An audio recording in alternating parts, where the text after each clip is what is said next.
I don't know if you've Ah, seen there him you there. go. Yeah, Yeah, that's pretty sweet.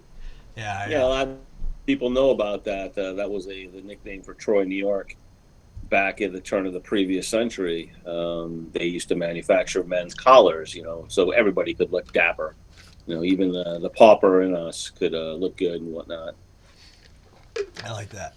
The that and the Uncle Sam thing is what a lot of the guys they have no Yep. idea. Whenever you say anything about Uncle Sam, they're like, "Wait, he's from Troy? Was an actual person?" It's like, well, loosely based on an actual person, but yeah, Yeah, exactly. Loosely. Yeah, but yeah, that's kind of neat, novel, to say, yeah, I live in right next door to Uncle Sam's yeah. town.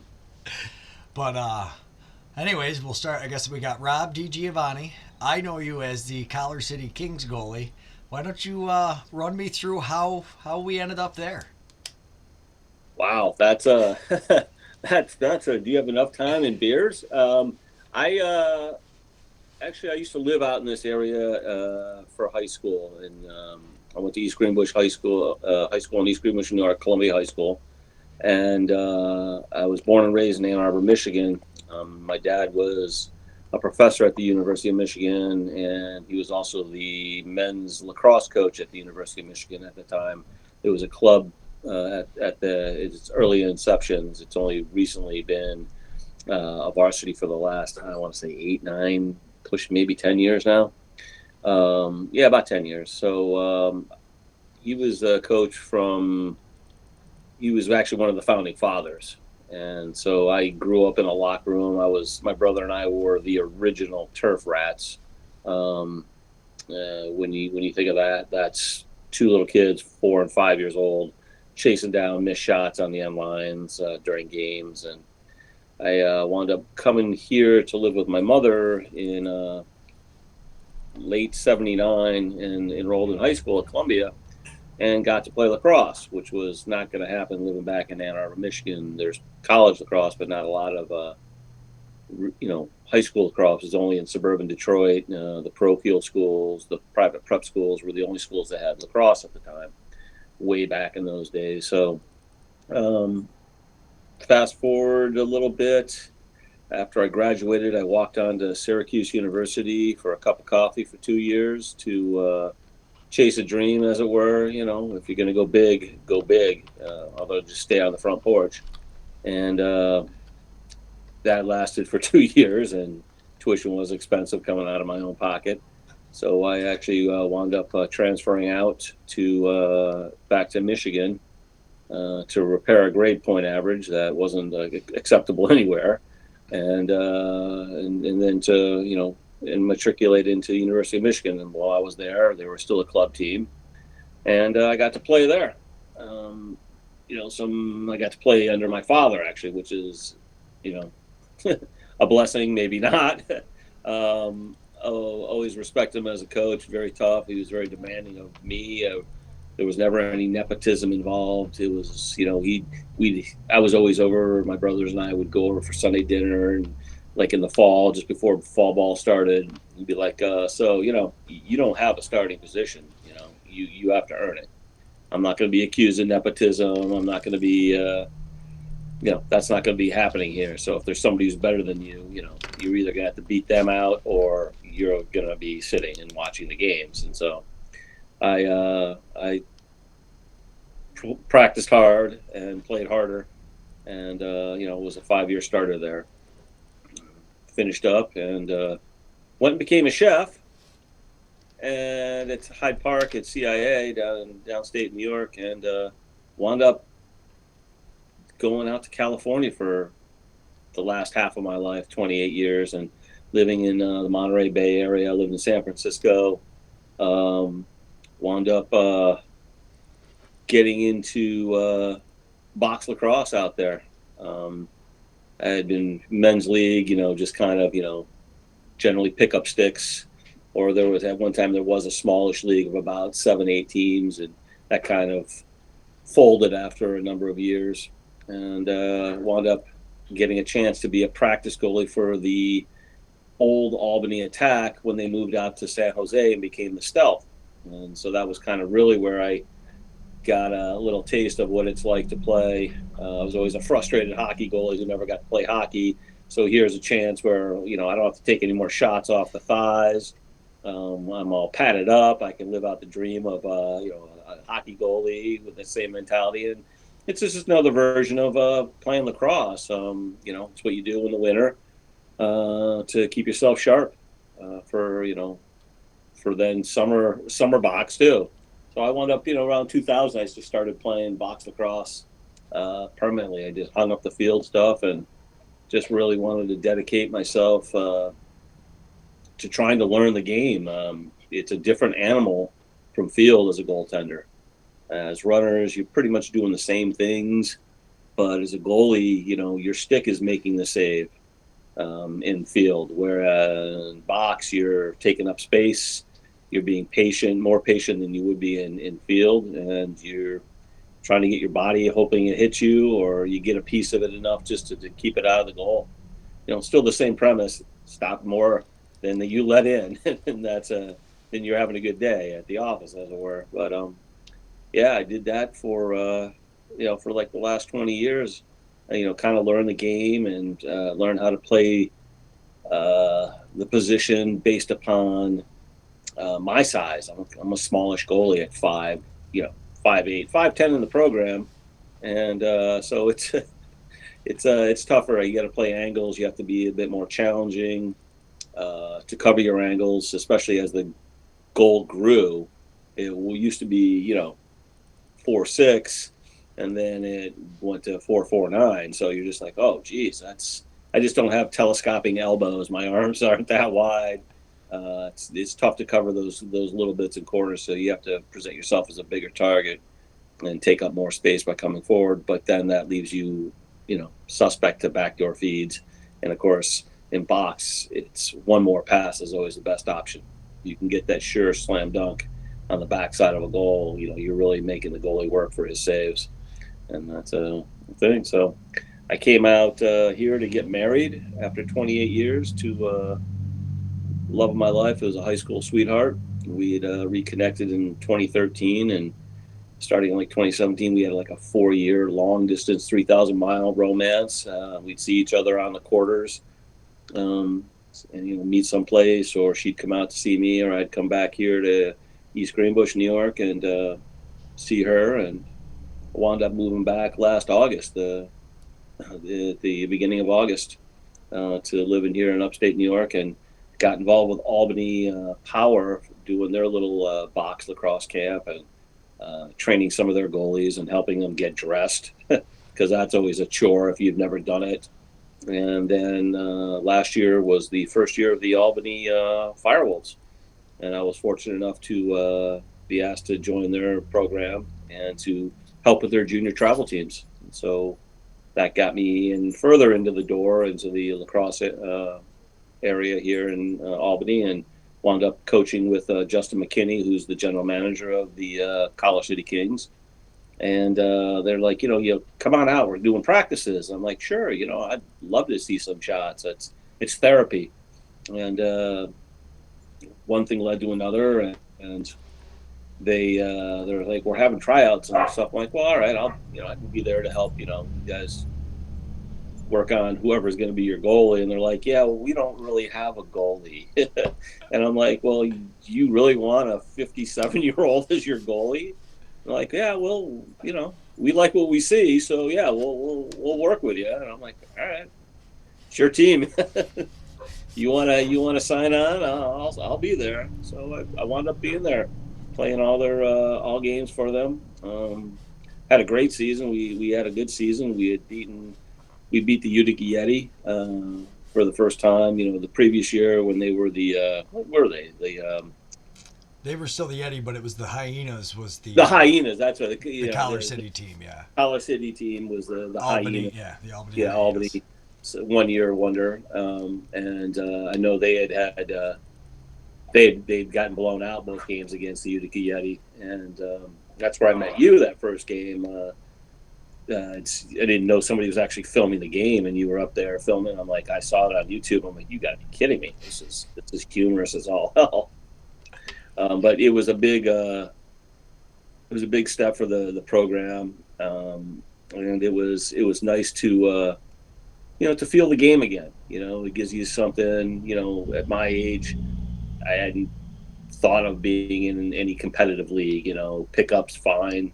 I don't expect much. I've got a busy life as a chef, um, but I was able to work the practices into my schedule. A little self-sacrifice. Didn't get a lot of sleep on some nights, but yeah, it was a lot of fun, and we made it to nationals. We did fare very well at the nationals. I was a little disappointed in that. We're a 23-man team, and we arrived in Columbus with 11 guys without either of our face-off specialists, and that was a little disappointing. So that was No face-off yeah. specialist. You were missing. Justin had a wedding. Cody had a baby. I mean, it was Cody just. had a baby. He's an amazing Cody Kilcoyne. If you don't know him, folks, He's playing for the uh, Bombers. he's a hell of a lacrosse player. He plays box lacrosse the way it's meant to be played. He's a tenacious player. He's gifted. He's crafty. He's got silky mitts. He'll throw. I mean, he'll score. He'll assist. He'll throw punches if he needs to. He's an all-around player. He started out as a defenseman, transition player, and we had him up on our left front. He was our crease guy on the left, and he would give me fits in the beginning of our practices until I, understood where he was going and I knew what he wanted to make me do. So, yeah, it was a good learning experience with him. It was a pleasure to play with him. We became very good friends. He and his wife Scotia, and their baby boy Tate. Off the base man. They're a really nice couple, and he's a hell of a lacrosse player. Truly. Yeah. Are you serious? What is it? Another big save by D. I've been trying to line him up with the get him on here, but it just hasn't quite worked. What team is the Bombers? It's the Binghamton. Binghamton. That's right. So it's the Binghamton Bombers. They have Cody, and they've got like 5 Yeti, I believe. And Sure. Then the Elmira team has Justin and Lucas, and onslaught of talent too. I mean, this I can't wait. Are you gonna first game's tomorrow night? Oh, really? Whereabouts? It's up on. It's actually kind of funny. So it's an American Box Lacrosse League whose first game is in Canada. No shit. Where? It's up in the. It's actually Six Nations. It's up at the Iroquois Lacrosse Arena. So it's not technically Canada. It's Six Nations. Six Nations. Not Onondaga, but the one that's up farther. And yeah. I actually am really glad that they're playing on the reservation. And I heard that they're actually going to be moving. That Jim Thorpe team is basically going to bounce around the Six Nations. And, oh, cool. And play there. And I really hope that's true. I don't know if there's any validity to it. But I've heard that's an option, and that would be a really cool thing to do is have it bounce around where it came from. And that, like you said, watching Cody, like you played out west mainly. It's funny you lived here in East Greenbush, only a couple hours away from some of the best box lacrosse there was, and then never played it till you got out till. Yeah, when I was at Michigan my last year, I got drafted by the new team, the Detroit Turbos of the old MILL. And that was the year that the Gate brothers also got drafted on that team as well. They were easy first-round picks. Mine was, more or less a PR stunt. They just grabbed six guys from Michigan State who were all seniors, threw their names into a hat. Like, yeah, we're going to draft these guys to kind of generate some enthusiasm for the local people. Hey, we got local guys playing. Let's go see the new team play. It was. A lot of people in Michigan had never heard of box lacrosse, and it was, it's odd because right across the lake and the river, there's Windsor, Ontario, which is the southern end of the Ontario run, and there's plenty of box lacrosse up and down that area. Some of the best box lacrosse in the world. It's crazy. Yeah, Whitby, Ontario is probably the hotbed on the East Coast in that area.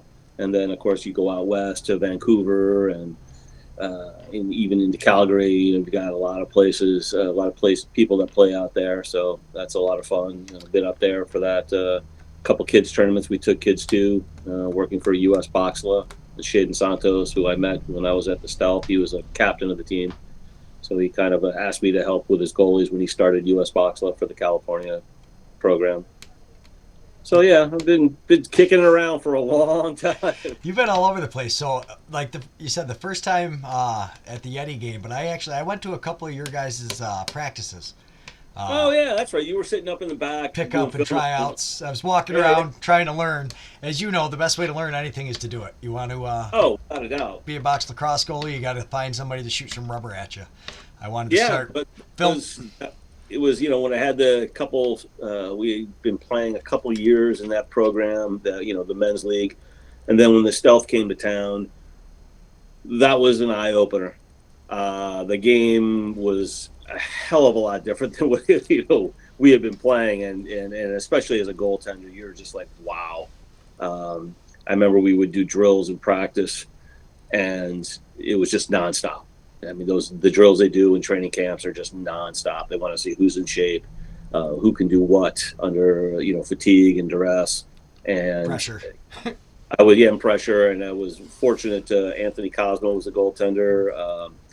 That was Aaron Bold's first season. He had just been drafted as a rookie goaltender, and I forget his first name, Miller, not Brandon, somebody else, but he was the old guard of the legendary goalies at the time, and Cosmo was the new breed, the new legend to be. So of course you get your own bottom, setup named after you in signature series. That's proves you've done something in the game.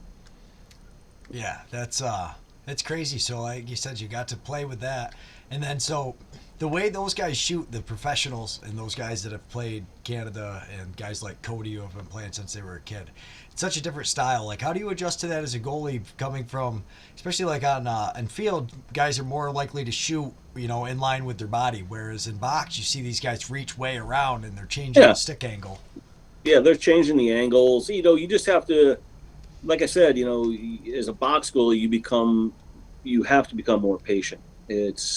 You're really you're not looking at them. You're literally locked onto the head of that stick, and you're just waiting, and you're hoping you can get there in time. A lot of it, those guys, there's some sharpshooters out there. Those guys are very crafty with their deception. The guys, obviously the good ball players, will keep you. They'll have the butt end of the stick. You're looking at the barrel of the gun, and that means that they can either shoot, they can fake, or they can feed.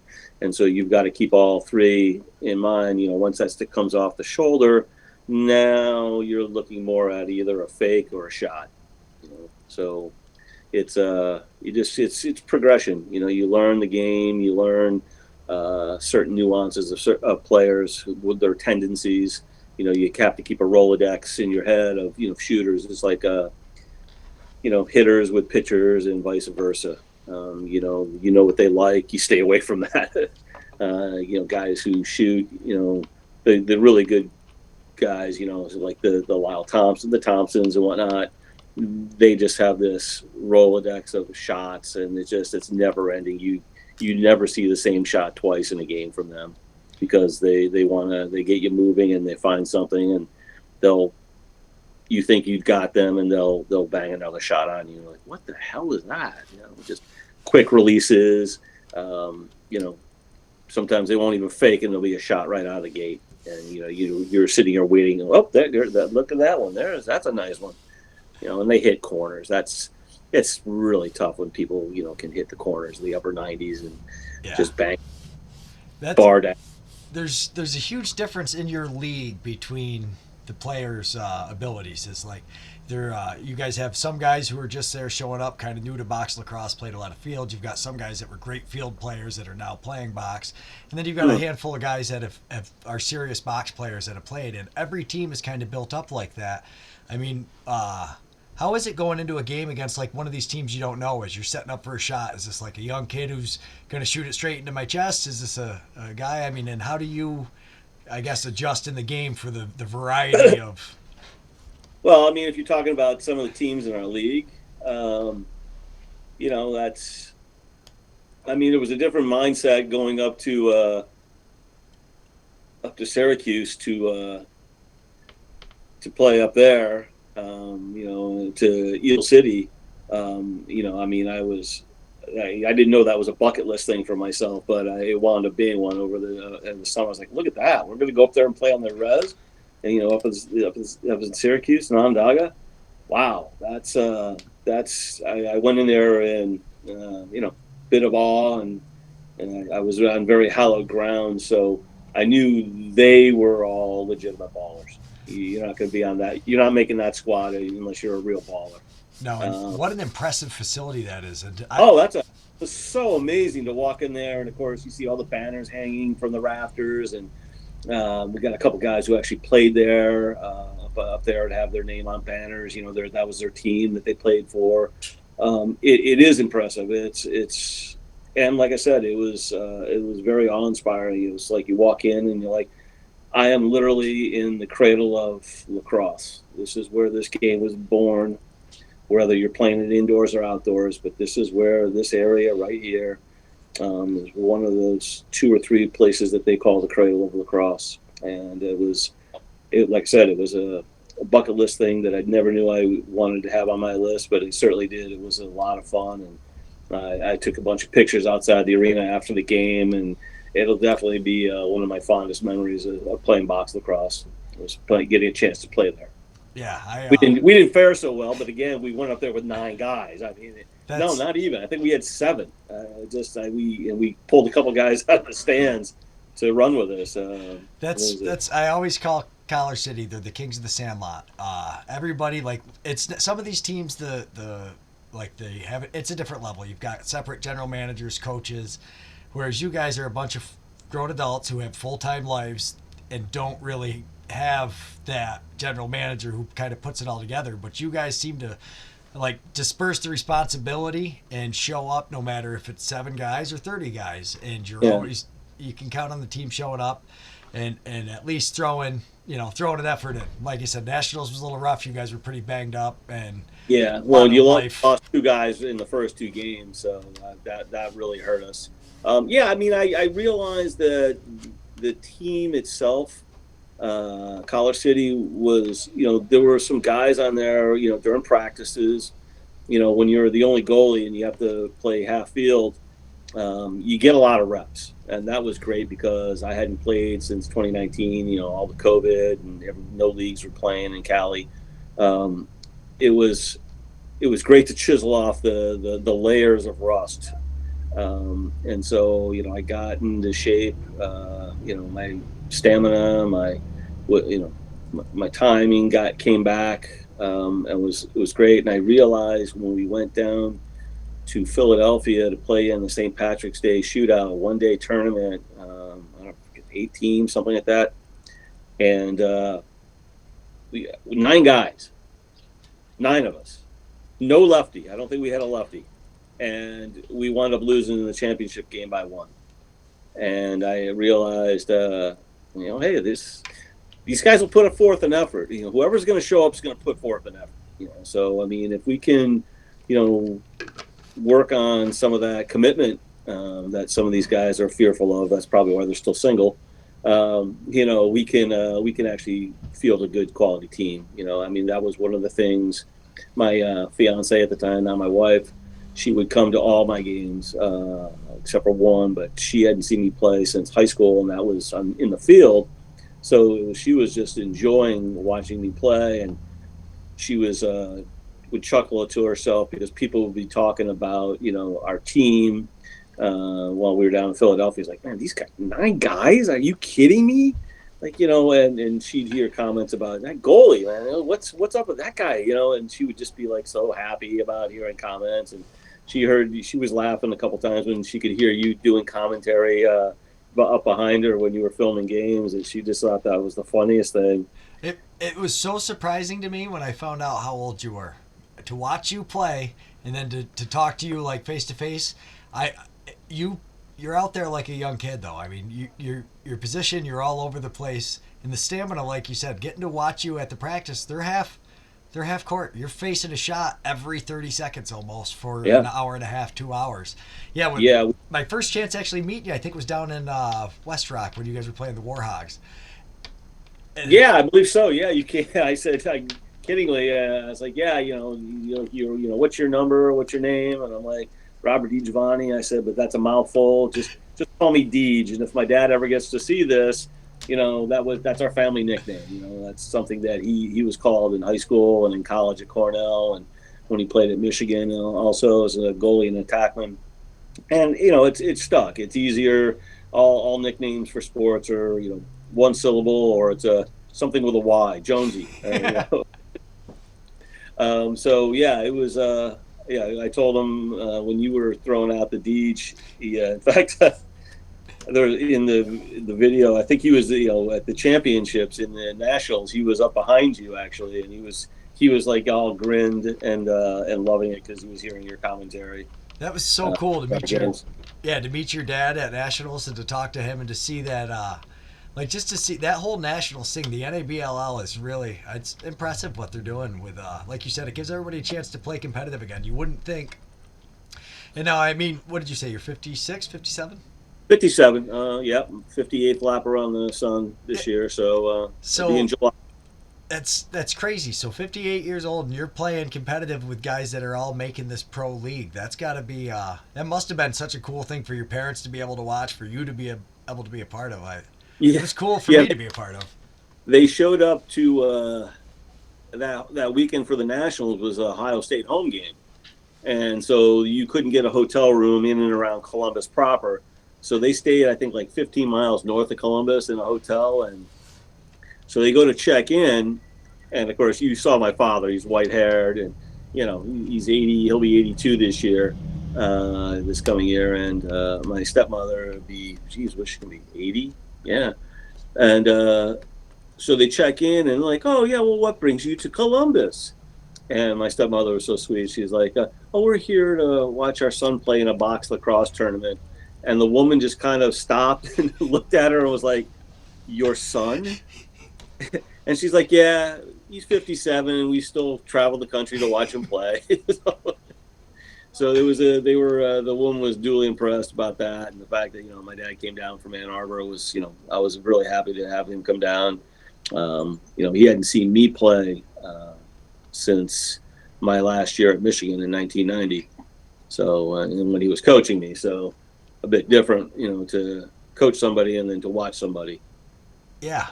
And to get to see you in box lacrosse, because if you were doing most of that in California, he probably had not gotten to see you play box lacrosse. Not at all. Not at all. I tell him about it. He was always like, "Are you being safe? You're not going to get hurt?" I was like, "You have no idea this equipment I wear, Dad. It's articulated armor. I might feel the ball, maybe every so often. You might get a little sneaker in between underneath the shoulder pad and up in the upper shoulder area. You might get a little stinger, but it's literally, I said, it's articulated armor. You don't feel a thing. Not a thing." It was really cool. I liked the NABLL. Like I said, just getting to experience that, talking to your dad, because even you could see the look in his face. He was so proud to see you out there, because that's the other thing is most people are very surprised when they find out that you're 57, because you're very competitive out there. You're not getting. Oh, I hate to get scored on. Shit, no way. I just that's something we'll never. I don't like to lose. I am literally a sore loser. I don't remember saves. I remember goals against. The ones like the goal again in Philadelphia where we lost the tournament. We got close, we got tied, and they scored with like a minute and a half, and I was so mad at myself that I let them get far side on me. I just ate at me for like a week until next time someone would shoot at me, so I could that's my therapy for me. My wife kids with me. She's like, "Your therapy?" I'm like, "Yeah, it's therapy. It's just cathartic. I need to feel that the pelting of the rubber. It just all the stress I go through in the course of a day or a week at work as a chef. Yeah, it's fun.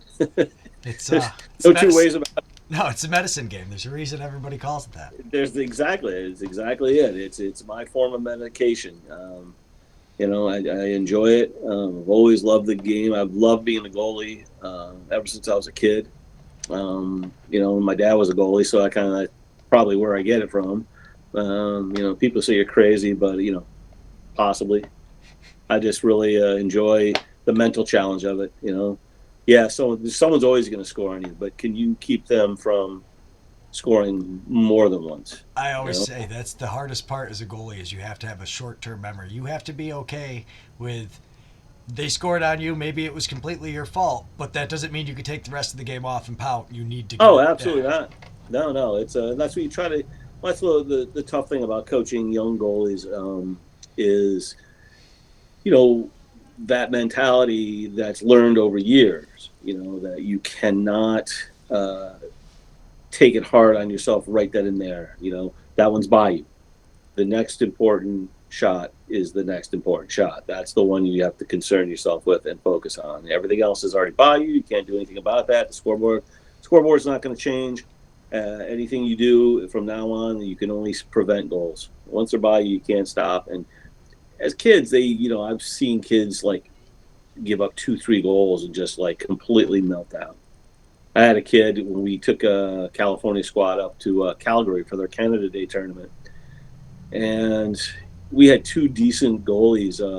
I think they were in the Bantam division, and they were alternating games. And he started great the first period, got into the second period, and like playing a good team, a good Canadian team, and closely tied. It was tied, I think, or a 1 goal difference, and he gave up like 3 in succession with like a minute and a half left, and he literally walked off the court like after we called timeout, and he's like, I can't do it. I came running downstairs. I'm like, what the hell? What are you doing? It's like, well, I'm not helping the team. I'm like, we'll make that decision. All right, we as coaches will make that decision. You don't get to walk off the floor. You need to suck it up.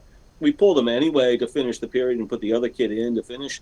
And I, didn't chew his tail, but I was like, you have to be able to let those go. You can't take it personally, and you have to be able to bounce back, and kind of put the onus on him that hey, none of those goals were your fault, but you can't walk out on your team. You never lord your position over your teammates ever, ever, ever. And so the next game that we played after that one, he got the start in that one, and he actually was player of the game. He wound up getting player of the game honors for that game. He bounced back, and that was more important to me.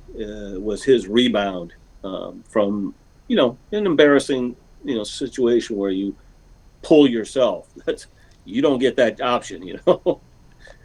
Yeah, that's do you still coach? That's my favorite thing is coaching kids sports. I love coaching kids. Yeah. I've had my friends who I played with who coached in college. One of my teammates at Michigan, he wound up coaching Michigan. A guy named John Paul. Some people may know him. He also coached for the Atlas of the PLL, and for one season. I preferred to coach the kids because the game itself can change and become something for you. For kids who didn't have much self-esteem, maybe they were awkward growing up, or like myself, maybe they were trying too hard to be friends with people. Maybe they're vertically challenged like myself at 5'8". You put a lacrosse stick in kids' hands, you teach them the game, you teach them the fundamentals, you teach them what the game really means, what it means to be part of lacrosse, and the family that it is, and watch them blossom. That's key. I really think that the game can be life changing for some kids. I've seen kids who were headed down a bad path and got them to play some lacrosse, and they rededicated themselves. They weren't going to go breaking into cars and doing drugs. Get them thinking right about secondary education. Like, I can go play this. Someone will cover my tuition to go play. Man, if you're good enough, if you commit yourself, that's what you want. Yeah, but you got to make that happen. That's on you. I can give you all the fundamentals. I just can't give you the drive. That's an internal mechanism. And so that's you hope you can instill that love and passion in the game in kids, and that's what you really do it for. I mean, I think even between U.S. Boxla and I started coaching in 1990. My younger brother, was a senior in high school in Ann Arbor, Michigan. It was their first year as a team, so that marks the first year I ever coached. So in 32 years, I think I've made like maybe 10 grand. You're not doing for the dollars. It's not a way to supplement your income. I've always, I kind of begrudgingly take money. I'd rather, I've got the time. I'll set up my schedule where I can donate my time, and I like to do it 100%. If I can't commit to it 100%, then I don't really want to do it because I feel like I'm being a disservice. Especially with the knowledge I have as a goaltender. There's only one goaltender on the floor at the field or the floor at the same time per team, so it's such a special. Yeah. Sorry, it's such a specialized position though is the problem. So like even me, I've played hockey and lacrosse. I would consider myself like fairly competent when it comes to coaching kids and fundamentals and stuff.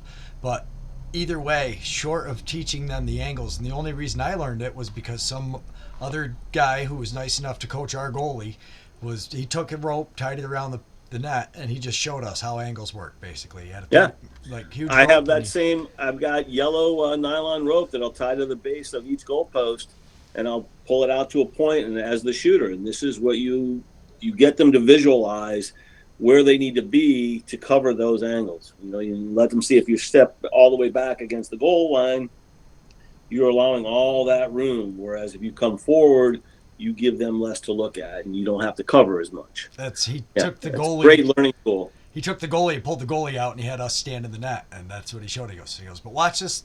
Even with no goalie gear on, if he comes out far enough, I'm going to have nothing to shoot at. And sure. That was such a, like you said, seeing it, that visual is such an eye-opening thing for a lot Oh, of it's a kids. great training mechanism. I love it. And I even would do it, like we practiced, I forget where it was, like some games we played on 4'6", and then, nationals, we were on the 4'9s, you big boy goals, you're playing on the big boy goals, and that's what we're supposed to play on. But we'd run across a couple places that were smaller. And so I would just grab the post, and I can visualize those yellow ropes, going out to the point and figuring out where I need to be on these step down shots when they, pass, especially on man down, where, you got the guys in the box and there's going to be an opening if they're moving enough. So you got to know where you got to be on step down shots to cover as much of that goal as possible. Yeah, and I was trying to explain that to somebody, essentially, basically, that you've got two types of goalies, usually, and the best ones are the hybrid of the both. But you've got the big goalies who are just kind of a wall. They don't move fast, but if they have time to get in position and you have a defense that can force all outside shots and keep the rebounds out of the middle, you can have a very effective big goalie. Whereas if you have a team that you're playing against that's super fast and they can get underneath you and they can make that backdoor pass because their stick skills are good enough. If you don't have an athletic goalie, he's either going to get beat on the backdoor pass or he's not far enough out to put himself in a good position. Eventually, they're going to beat you on the other shots. And kind of you are one of those, you fill between. You don't look quite as small as you make yourself out to be, because I think that's a lot for your positioning, but you're also not a big guy. You move very well. Yeah, I don't. Somehow I've stayed fairly spry. I don't know. I think it's because I'm constantly in motion at work. I'm not a paper chef, although I have to do that after the fact. But I'm still a hands-on production chef in the facility I work at, and so I move. I wear down shoes inside of 6 months. I'm constantly buying new ones, and I think that helps me. Also, as a kid, I was a baseball catcher as a left-hander, and in fact, when I'll show kids in field, you really need to get down and smother the ball, and they can't even get down as low as I do, and that's just because I had stretched the tendons and ligaments so far at an early age that they still, I'm still able to do that, and so, I've at 57, I've lost a little step. Definitely, I feel like, God, why can't I get there? And I'm like, oh yeah, that's right, you're 57. Yeah, that's why. But you make up for it with the position, really. You are a. Well, you have to. Like you said, the hybrid. I guess that's what I am. I try to be I try to make it as challenging as possible. I know if I stay back, I'm leaving way too much open in the corners, and I just can't cover them with my lack of arm length. So I've got to come up. I can present that, challenge that shooter, challenge that bounce shot, be in the way, and knowing full well that if there is that backdoor feed, I've got it. I know which way I've got to step. I always step right onto my posts and elbows into the corners, because I know exactly where those shots are going to go or where they want to be. So you get lucky. You're either going to get lucky or you're going to be looking at a face-off. So Yeah, I recommended that Mario Diaz. I put him in touch with Justin McKinney. He's the Utica Yetis. He's their third goalie. He'll be the. Yeah. Yeah, I put him in touch with you guys. I think he would. I think he could benefit a lot from spending some time with you at some practices. I'm not in any way trying to sell him to Collar City. I want to make sure Paul knows I'm not trying to give him up. But any chance these guys can get to see more rubber, it blows my mind. He's only been playing for a year, and then the other goalie, Sully. He's only been playing for 2 years. They're the biggest goalie they've got there. Yeah, the big kid, yeah. Yeah, only 2 years as a box lacrosse goalie. He was a field lacrosse player, but he didn't play goalie. And, yeah.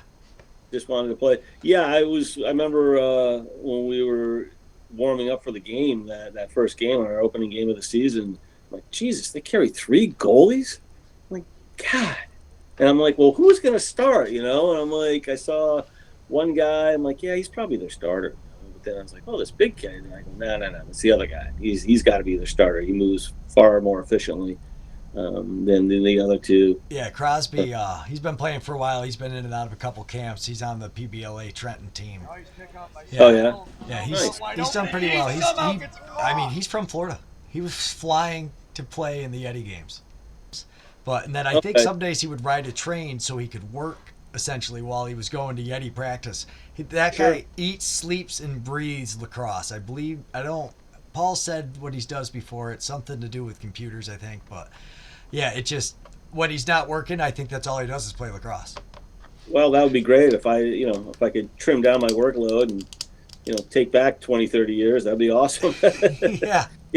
When I got out to California, I mean, there weren't, even in, out of college, there weren't all these, there's hundreds of camps in the summer for kids. There's travel comp teams that weren't around when I was coming out of high school. Modern technology wasn't available, so you didn't have your own highlight reel. If you did, it was on Super 8. And you were sending the coach something. And it was because you happened to know somebody who had a camcorder. Exactly. No, my mom. They were coming to our games. That's the main reason I try to get as much of this as I can. And what I really started with the Yeti thing is I wanted to do highlights because I really enjoy the sport, so it's fun to watch. But I wanted to be able to catch. I mean, yes, I love catching like you guys, and I'm so glad to hear your dad's story and how people get to watch it. I love it. But it was mainly so that way some of these college kids could start to get a look in the NLL, or maybe, get looks at colleges like these high school kids. I really was doing it for my youth kids that I was coaching to kind of help, show them hey, guys, this is box lacrosse, because we don't have it by us. I'm only 40 minutes up the Northway from Albany, but we have nothing. No, nothing. Well, one of the, you mentioned my age at 57. The next oldest guy on my team is a guy named George, and he lives up in Queensbury, about up in that neck of the woods. And he was 29, so he's literally half my age, and he's, one of my defensemen. But everyone else is we had a couple guys that had fake IDs, for crying out loud. They weren't even 21 yet. I'm like, Jesus. I was laughing. So Ryan Lewis is number, I think he's 87 for the Yeti, but he's coaching for the Bombers. And I said that to him. I said at one point, because he told me how old his oldest son was. I said, you realize that you have kids, that are younger than are older than your teammates. It's just crazy. Yeah, exactly. Yeah, he had, and I ran into a couple of those kids. Some of their young guys, they got to try out. They didn't all make it. Hopefully they don't get discouraged and they stick with it and stick with the NABLL and get a couple more years of experience into them. But that's got to be cool for you to know that you were a part of getting Justin, Cody, and those guys the reps, because you were the only goalie. If they didn't have a goalie or didn't have you, it's not competitive. You need a good goalie. It's one of the few positions that is basically irreplaceable. Like you can't just, it's not a plug and play piece that you can hope to replace with like, okay, this guy that scores all the goals, we can have two guys kind of make up for that. With a goalie, you can't do that. You can't share that workload. Yeah, no, it's and I was, I told them, I said, yeah, you guys don't have a younger goalie in the pipeline. You don't, nobody else. They had a kid who worked. He was at Russell Sage. He was a field goalie, and he was there like in the January, February time. But then once school started, he was back to field because he still had a senior year to play, I believe, and he just never came back. I don't know what happened to him. And I was like, well, I'll take the reps. I mean, it was great for my stamina. I mean, I was never winded in a game, no matter how many shots I faced in succession. I was just, I had the stamina because those guys would come at me for 2 hours, 2.5 hours straight, and with a couple of water breaks. It was. I got to chisel off a lot of layers of rust that had accumulated, and it was a lot of fun to look at it and go, you know what, you can still play. You're not that bad. The years are shown, but you're still a competitive. I'm a competitor. Yeah, I didn't lose a lot in college. I didn't lose a lot in California. Playing field. Won the state California one year. So it's good to know that you can still play and that that you're appreciated and you made other people better. I didn't make it easy on people. I wanted to be as good as I could because I knew, is the last line of defense. You can't take a second off. You can't let, bad goals are going to happen, but you gotta frequent those. It can't be often. Yeah, short term memory, and I mean Oh yeah. So I know a kid now that I got to watch from the time he was a young man, Matthew Gregoire, that played for you guys for a little bit. And that was so cool for me to be able to hook him up with that team just because he's trying to play in college. And the experience he gets playing with Cody, Lucas, Justin, Paxton, Sam Miller, I mean, I could go on and on that entire team, even George. Like, everybody on that team has so much lacrosse experience. I think that's where, like, College City and the NABLL kind of needs to focus their attention is you guys getting those younger guys and helping them get the experience and kind of raising the future stars of the sport. And you guys are doing a good job with it, but I mean, you're only a couple guys volunteering your time, so you can't expect miracles. Well, the thing about what I really enjoyed about, and I've kind of preached to kids as they in high school field is you may not have thought about it, but try the box program. There's ones here. I know there are. I'm part of it. You get so many more reps in such a limited amount of time. And what you learn in box as a runner, as a forward or D transition player, you can take that to the field. And those skill set that you learn how to deal with pressure with guys just banging on you. I mean, literally, you're pinball in a machine when you play box lacrosse. Someone's always chucking you. You come through the middle instead of pick. Someone's cross-checking you in the kidneys. A rebound in front of you. I mean, just that huge picking up the ground balls and that kind of pressure. Matt Johnson actually is the one who explained it to me the first time, and I don't know why it was a light bulb moment for me, but when he said rebounds, it just was like, oh yeah, because I know as a hockey player, rebounds in front of the net, your job as a defenseman is to make sure you get it and get it out, but there's no experience like fighting for a rebound in front of the goalie. Absolutely not. And, just even the pressure, like someone driving you into the boards while you're cradling the ball, you learn to handle that in box. When you step out into a 100-yard field, 60 yards wide, it's a piece of cake. You have so much more time in your mind. The game literally slows down for you at that point when you transition back out to field, that there's so much more space. The goal looks like an ocean.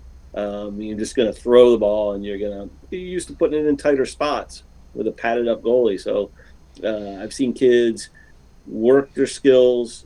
You take videos of them the first time, the first part of the season, see how awkward and clumsy they are. And then you show them, take a little video of them at the end of the season and you put them side by side and they're just like, that's not me. Yeah, that's you. Yeah.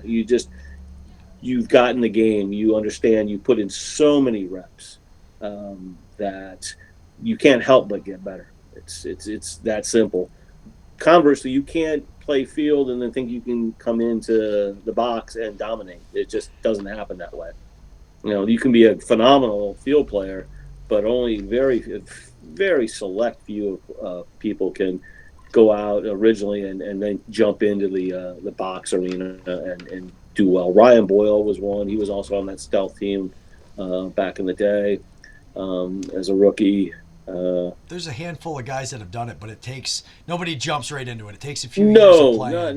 No way. I remember, Mark Matthews was a U of D attackman over on the left as a lefty, and I remember the first time I saw him, I'd heard of this kid, but I'd never seen him play, and it was during the playoffs, Division I playoffs, Memorial Day weekend, and just making defensemen look so bad. He'd show that, he usually as a field player, you're turning the side, you're protecting the stick, and he just stood there like this with the stick right in front, and guy went to lunge to poke check it out of his just helicopter or whatever. He just pulled the hand off, sidestepped him, went around and banged a shot on the goalie, and the goalie was like, yeah, no, I got nothing. Defenseman was looking like, where did he go? And so, you realize, oh, shit, that kid's Canadian. No shit.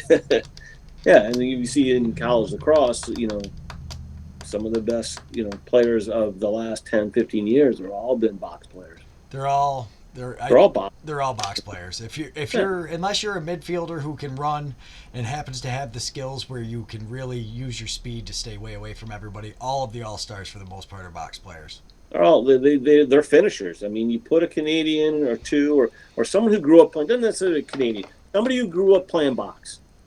You put them, they're your finisher. I've been trying to, University of Michigan coach Connery, I asked him, I said, have you looked into any Canadian kids, box players? He's like, no. I said, well, why not? I mean, you're literally 40 minutes from the Canadian border. You're an hour and a half drive, 2 hours, not even an hour and a half up to Whitby. You're going to see them find some amazing lacrosse players. It's like, no, they all want full rides. I'm like, and?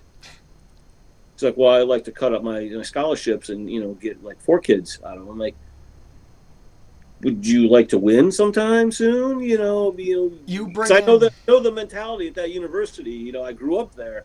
You win or you go home. They'll fire you unceremoniously. It's like anything else, though. If you have talent, people will follow. If you have a couple goal scorers, you're going to get guys that are going to pay for that. You'll get other guys with grades. You can sacrifice a full scholarship, for crying out loud. I'd sacrifice 2. That's fine. You're not getting 6 other guys. Well, geez, so what? I just got a guaranteed 40 goal a year score. I'll take it. Yeah, like I say, goal scorers and goalies you can't replace. And you can try to replace goal scorers with a couple of guys, but the guys that really know how to finish. And you look at the NLL right now, and it's made up of every team has a guy that needs to get a hat trick a night, and that's how the teams are built. Oh, yeah. And they'll get them. Yeah, and if they don't, the funny thing is all these teams have multiple guys that are getting a hat trick a night. Well, I just saw, was it 2 weeks ago? I saw the opening game of the Firewolves. And who was it? They played Rochester. Connor Fields had a trick. 4. He had 4. Yeah, he had 4. Yeah, it's like I stopped counting. I was like, God, stop! You guys, they didn't play. He had a great first half, and then they disappeared in the second half. Yeah, I tried talking a lot of smack to Connor Fields. It didn't seem to matter. I was down at the back behind the net. And, were you? Yeah, we sit right above the party zone. We got season tickets to the Firewolves. Oh, you're over on that side. To be truthful, I was incredibly disappointed in how flaccid that arena was. It was so sad. I was like, where is everybody? I remember last year they were, promoting it. They were giving away, free tickets to the party zone. They wanted, feet in the stands. They wanted people there, butts, seats in the seats. And they just got nothing that first game. I don't think there was 1,000 people there. It was sad. It was, it was not the attendance. I don't know. I hope the fans can get it together. I was one of those idiots. I show up with the face paint on and the hat and everything. We screamed, have a good time. I blacked out that night. I had not I know drinking. What you mean. I wore all black. It was blackout night. It wasn't a drunk. Yeah, I wasn't drunk. it was blackout night. I had, from coaching the junior Firewolves, I've got all sorts of swag. So I was donned in it all, I was there to support. Just was, it was a tale of two halves. Yeah, it was. We had a great first half and then just came out very flat for the second. And Rochester just, they're one of the class 3 in the Eastern Conference, where you've got Toronto, Buffalo, and Rochester. You throw those guys up there, one of those guys is going to, battle it out for a shot at the championship. They're all solid programs. I think the difference is going to be, I think we're up there this year, but I think I think Rochester playing with all those guys that play in the President's Cup together in that league. There's certain things that having that chemistry, which I've heard people say chemistry's made up, but whatever, it's not. If you know where your teammates like it, where they are, those passing windows in box lacrosse are so small to begin with that if you can hit them before they're there. Yeah, that's what I try to tell, literally, I mean, you have nanoseconds to make that feed, to make the decision to make that feed or not. And, a lot of American kids will take one hand off. I said, no, never take your hand off the stick. Why? Can you feed one-handed accurately? Well, no. Well, then don't take your hand off that. All right? Keep it on, because literally that window of opportunity, like you just said, is short-lived and they're not frequent. You have to take that chance, spot feed the guy, lead him into that feed, as long as he's not going to get crushed by someone coming forward on him. And you just have very little time to make those decisions, and you can't have one hand off your stick. Yeah. I mean, but yeah, like he's getting back to your point, that chemistry, huge. You just know where they want the ball. You run these plays, in practice, the pick down or whatever it is. He's curling up the top, and then he's backdooring the guy, and you know where he wants it. You know what he wants to do with it once he gets it. It's like you would feed Cody and know that he's going to dive across. He'll make the jump. He's so much fun to watch play. He's one of my favorite NABLL players, and it's unfortunate he didn't make it to nationals, because I think he's a hidden gem with Collar City. Not a lot of guys knew about him. I've asked a bunch of guys about him, and it blows my mind whenever I ask anybody about him. The guys that know him are like, yeah, he's nasty, and the guys who don't are like, no, I've never heard of him, and I'm like, man, he's it's one of those things. A couple of people that, our friend, was like, yeah, Cody Kilcon. He's like, I love that guy, man. He's such a ball player. I'm like, yep, he certainly is. He's a lot of fun to watch. He certainly is. Yeah. And like I said, as a teammate, we got to be friends, he and his wife, and my fiance, now wife. He was like, I can't make it, Deej. Kid was just born. I said, you know what? I said, we're all pitching in, and we'll get a babysitter, and the 3 of you can come.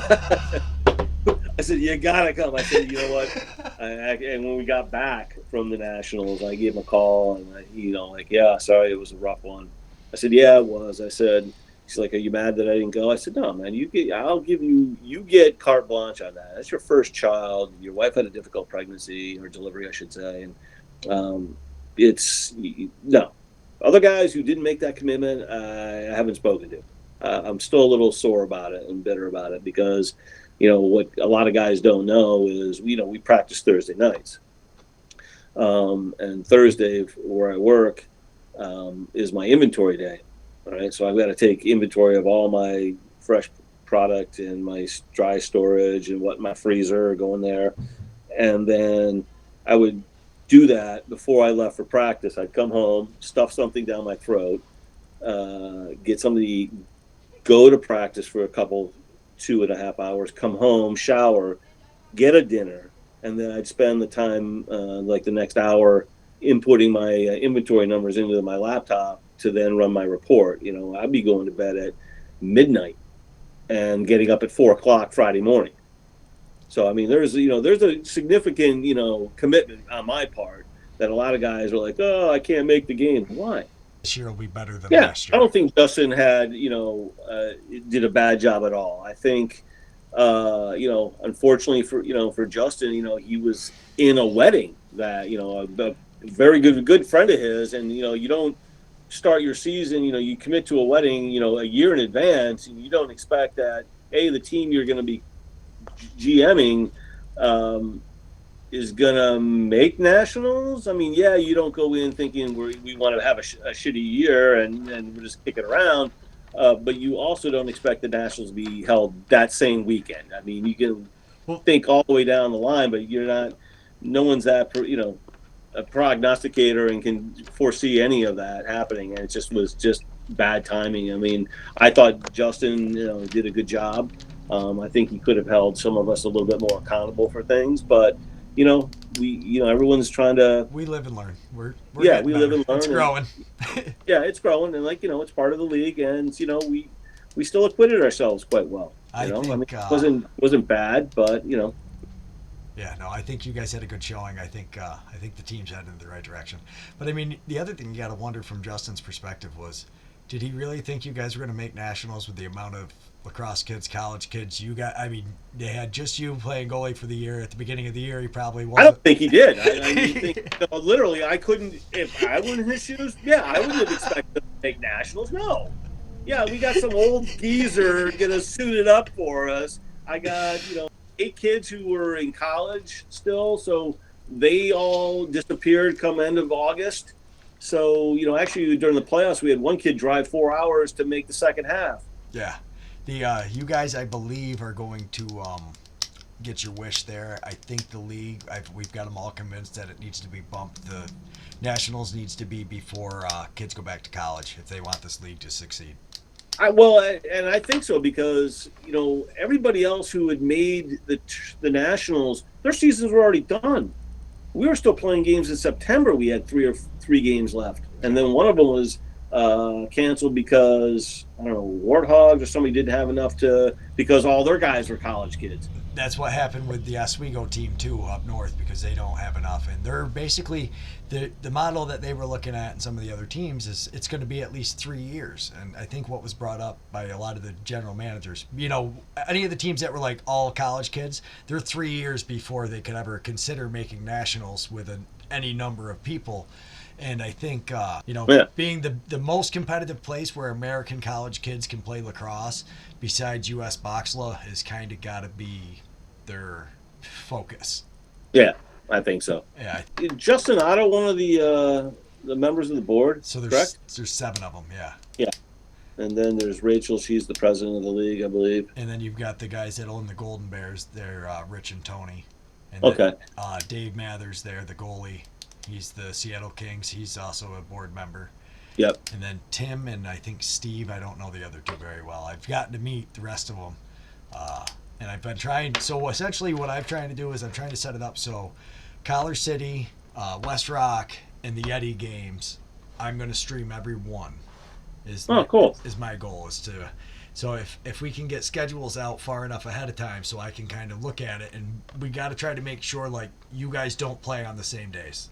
Yeah. Unless you're playing each other would be ideal for me, because I would like to actually. A couple of years, my nephew, I'm hoping is going to be down there playing, and I hope Collar City's nasty. So. Well, there's a good lacrosse base here in Field, and there's still, I know Albany Power is still doing their box program. They could use a little bit more input from actual box coaches and hey, settle down, jeez, please. Going for local kids. Road, easy. There's people walking by. Oh my God. So she was sleeping so soundly before. And you got University of Albany here. I mean, you've got what's another school here? Sage, St. Rose. Sage, yeah. You got RPI. You got guys. So whether they stay around or they're from the area or they wind up working a gig in the summer in the Capital District area, you should be able to get enough people and some interest to want to play. I think if we can get it public enough so it makes it worth their while to stay, and you can create that culture of a box community. Like you said, it takes people like your dad willing to start programs. Yeah, Johnny Appleseeds. Right. Somebody who wants to spend the time, who's already laid down their roots in a particular area, and want to give back. I mean, that's one of the unwritten rule about lacrosse is when you're done playing, when your time is finished, you need to give back. Whether it's coaching or it's officiating or maybe starting a league. I mean, it doesn't matter what it is, but do something to keep the game going for the sixth tribe. The next ones, the Yeah. future generations of this sport, because like we talked about, it can do a world of good for people and their self-esteem, and just it's a great community game. I never hockey and lacrosse are so hand in hand with the quality of individual they produce. You rarely hear of any lacrosse players going in a wrong direction, whether it's after the pros. They're all giving back. Most of it's, you've got a real job. This is weekend warrior stuff where, you get one practice a week, and then, you're back to your real job on Monday. And that's the thing with even the pro teams. Nobody's playing lacrosse to get rich. No, You're there's playing not enough lacrosse because you money. love it. There's You yeah. still love the game, and it's something you can, you know, dedicate yourself to, because it's worth dedicating yourself to it. It truly is. The end product is getting that future generation playing. You see these kids, they have a favorite ball player, and they go to these games in the PLL, and they're in the stands because they're not based out of any one. The teams aren't based out of any one town or city. It's a traveling, show. And these kids, oh, I love this guy. I love Zach. I mean, just players. They love to watch these guys score. They want to emulate them. They want to be just like them. And so, these guys all live quality lives, and they want to give back, and they're good ambassadors to the game. And, that's one of the things I've always wanted to be is, someone who can help mentor and bring kids along. And, especially as a goalie, since it is limited, a lot of knowledge, but very few of us floating around. And I happen to have, field and box experience. So I'm kind of, they're all rolled up into one. So it's kind of, I love to coach. I just try to make as much time as I can. So Yeah, that was my entrance back into it. My nephew started playing. I helped him out. Remembered how much I loved the game. I started coaching. I actually drive over to Corinth to help coach. That was the oh, did you? yeah, Oh, that was cool. the closest youth league that wanted a volunteer helper. I couldn't believe it. Because once people found out that I was like doing this stuff with box lacrosse, instantly they all were like, "Oh my God, he's going to take all our kids." I don't want to take anybody's kids from anybody's programs. I don't. Yeah, no, that's not. It's yeah. Help. Yeah, but because so we do a little like pickup summer box program in Glens Falls, and when I said we were doing that, instantly nobody wanted me to be involved with their youth program. So I was like, all right, Corinth, that guy started the new program, Max and Eagles Lacrosse. Shout out to BJ Baldwin. He does an amazing job over there. What the guy never played. He watched a lacrosse game once. His kids watched it, and he's got a Really? son, and there's a bunch of guys that they were hockey players, and they told Sure. their dad, they like, we don't want to play baseball, we want to play lacrosse. So he was like, I'll start a lacrosse team.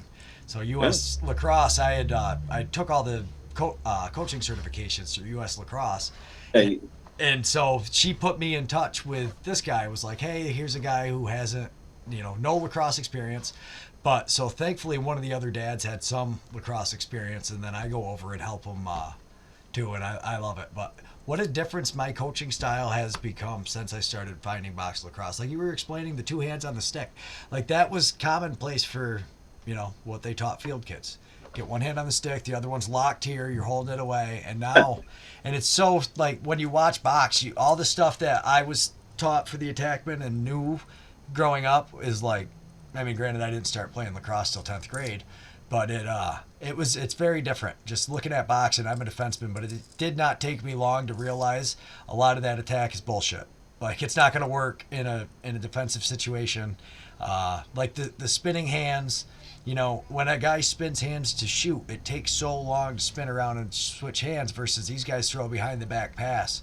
Like yeah, Marshall Paulus, watching him at Laxnai was like such an eye opening. Like, oh, look at that! That's just insane. yeah. That's I didn't get a chance to get up to Lax, and I wish I had. Yeah, what happened? I thought maybe you were playing with Ireland. Yeah, I was. I think they wound up grabbing a guy who was more Irish than DiGiovanni. Although I do have O'Brien on my mom's side, so I do have Irish heritage. But it was more like, hey, yeah, come on up. It's gonna be like $400 or $500 for you. I'm like, all right, well, right then and there, I was like, yeah, I got a wedding. I gotta finish paying for in the next month. So, that's gonna preclude me from showing up. I mean, if you were gonna, you know, give me a free ride in, I'd make the effort. But Yeah. to have to nut up $400 to, go and play. I'm like, yeah, no, that's okay. Well, and especially if there's two goalies, because it's one thing if you're a runner and you're going to play because you can assume that you're going to get so much playing time. Sure. But Yeah. with a goalie, you get out there, and I mean, really, it only takes you to have one bad, like 5, 6 goals, something, 2, 3 goals, and then they're like, hey, we don't know anything about this guy really, so never mind, let's go with whoever, and you don't get Yeah, another that's shot. kind of what happened. They're like, and James Fenney is like, hey, no, trust me, he's, legitimate goalie. He's just got done playing in a tournament. And it was like the following week or thereabouts. Yeah, it was the next week. I left. Yeah, yeah. Yeah, we I was left like, I was ready to Nationals. go. My gear was dried out, both sets. I was like, all right, I'm good to go. Yeah, because And then it just stopped. Like, I knew nothing about Laxni really until you were telling me about it and a bunch of the guys were telling me about it. And then Paul was helping out with it. And then all of a sudden we left Nationals, got home Monday, Tuesday night, got a call, hey, do you want to stream Laxni? I was like, huh? Yeah. I'm just in. talking about this. Yeah. Love to. Yeah. I was like, wow, I mean, is there a lot of production companies that take this kind of stuff on 2 days' notice and show up and do it? Or is it just because they know how much I love box lacrosse and would make sure it happened? I'm not sure, but it was fun. What a Yeah. No, I'd see. Well, and you're close by too. Relatively close. But yeah, no, that would have been fun to just even to see. I'm not sure if you're getting me or not, but yeah. all right. Yeah. So it was it would have been fun to be at. But like I said, I just couldn't afford it to go maybe sit. Yeah, hopefully we get some more teams in it next year, and hopefully even if you don't end up playing next year, they're supposed to do it again in Utica. I'm supposed to be streaming it again. Hopefully, Oh, sweet. Yeah, hopefully we'll be streaming more fields because next year it'll all be indoors because there's 3 rinks there now, or 4 really if you count the actual odd because you've got the Nexus Center next to it, which is Yeah, exactly. Have you seen that at all? No, not that one. No. It's amazing. So it's like a mini. It's like if Hudson Valley had their bleachers on both sides, but a little bit. It's newer and it's a little bit nicer, but like it's very similar to the Hudson Valley setup. And it's just kind of like double that capacity. So not like a real big rink, but big enough that you can fit. It's going to be perfect for like when you guys are out there playing. And yeah, it's more, instead of having a 5,000 seat arena, you're talking like 1,000 seat. Oh, there you are. Yeah, I don't know what the hell that was. yeah, I just lost you for a second. I just realized though so we've been talking for like an hour and a half now. Hey, Yeah. yeah, I What love. happens? Two guys chatting about lacrosse. That'll happen. Yeah, absolutely. So unfortunately though, I do have to run, but Hey, thanks a lot, Greg. Appreciate it. absolutely. Hope I didn't embarrass you. Not at all. These take me like a week to a week and a half to go through because I'll go through and I'll steal photos. But like if you've got pictures of like your dad coaching in Ann Arbor. All right, Greg. All right. Thanks a lot, Rob. Nice talking to you. And my pleasure, man. You have a good one. You too. Merry Christmas and New Year's to you. Same to you. See you, man.